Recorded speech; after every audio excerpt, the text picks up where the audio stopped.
There are mornings when you know just by the weight of the mail in your hand that your whole week's about to get flipped upside down. The letter was thick, official, and cold, an ultimatum wrapped in legalese: remove that gate or face action. No, please no, let's talk. Just a threat aimed straight at a corner of land my family has protected for decades. That gate wasn't some showpiece. It was a quiet guardian watching over my granddad's lot since the 1970s. Not once had it blocked an emergency crew or held up a single fire truck. But the HOA saw it as an obstacle not to safety, but to whatever new community access ambitions they were plotting. They wanted me out, simple as that. A lesser man might have panicked, sold out, signed the check, let those polished strangers push him off the patch of pine and memories that shaped his childhood. But 12 years as a fire tech teaches a different kind of backbone. When Catherine Perez showed up, crisp, suit-expensive portfolio, the scent of overconfidence clinging to her, I just kept working, pretending her little dance didn't shake me. She laid out those violation papers across my sawhorses like she was running a sting operation, reciting codes and compliance requirements meant to sound terrifying. But she hadn't counted on someone who'd spent half his life reading real safety codes in real emergencies. Her documents were all bark no bite, nothing but generic language, not a single code section or easement on file. Calm as I could muster, I asked. Which NFPA section says this? Where's the easement documentation? Her eyes narrowed, fingers twitching on the leather handle. Instead of answering, she pivoted insurance buzzwords, liability chatter, the whole script of someone trained in property flipping, not neighborly safety. The smell of pine and sawdust, the hum of a Saturday used to mean peace. But Catherine's presence turned that air sharp cold. She snapped photos from every angle, measured not for trucks, but for plots, sizing up the land, not the emergency turn radius. In that moment, it was crystal clear this wasn't about fire trucks. This was about subdivision, about profit.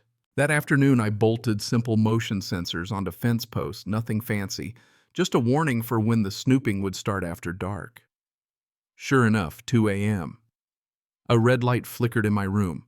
I peeked through the curtains and spotted someone with a laser measurer quietly working every inch of my gate. This wasn't some kid with a flashlight. This was professional, measuring clearances, boundaries, sight lines, even access routes that only matter if you're planning to slice up a lot. I watched silent in the dark, heart pounding. Whoever they were, they thought secrecy was enough. But anyone who spent years on emergency calls knows how to spot a surveillance op when he sees one. They weren't building a case for safety, they were building leverage for something much bigger.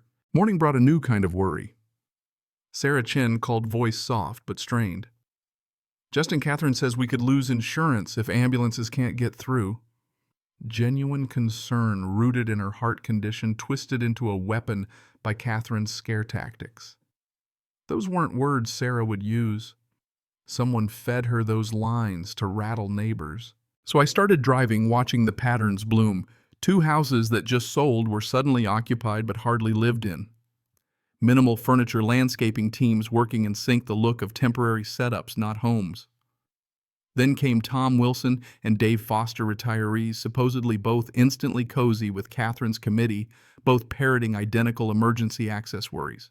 Property records told their story: cash deals 30% below market, the kind of fire sale you only see in distress or manipulation.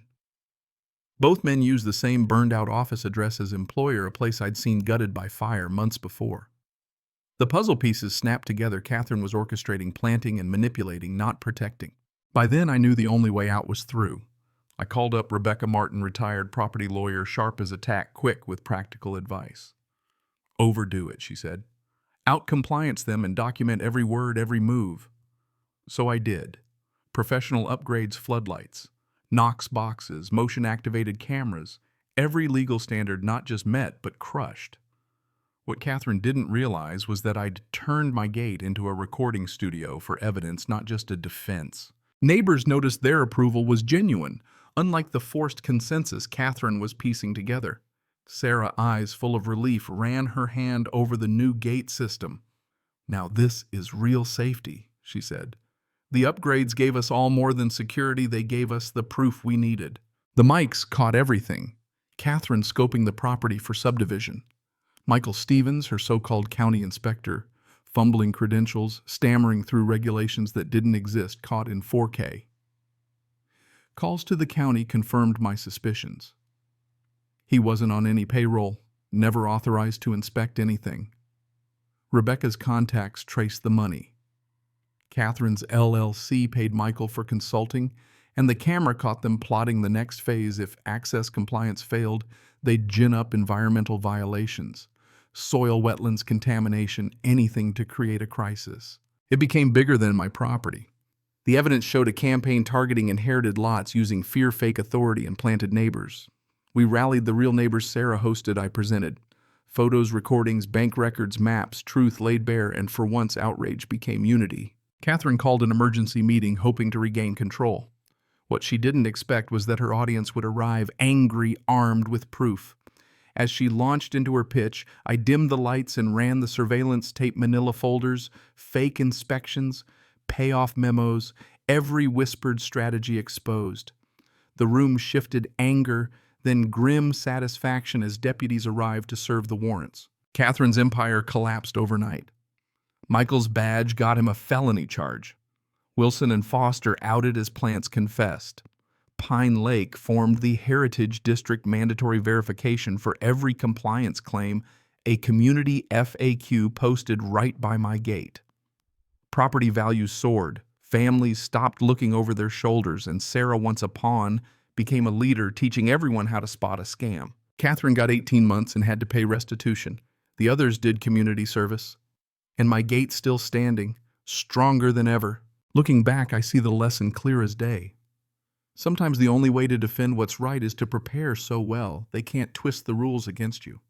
The best defense is turning the spotlight back on those who abuse power and making sure the truth is louder than their threats. So here's what I wonder now: when fake authority comes knocking, do you fight or do you fold? Would you have torn down your gate or built something better? Share your thoughts below. And if you've ever spotted red flags in your own neighborhood, let us know. That's how we keep each other safe, and that's how real community survives.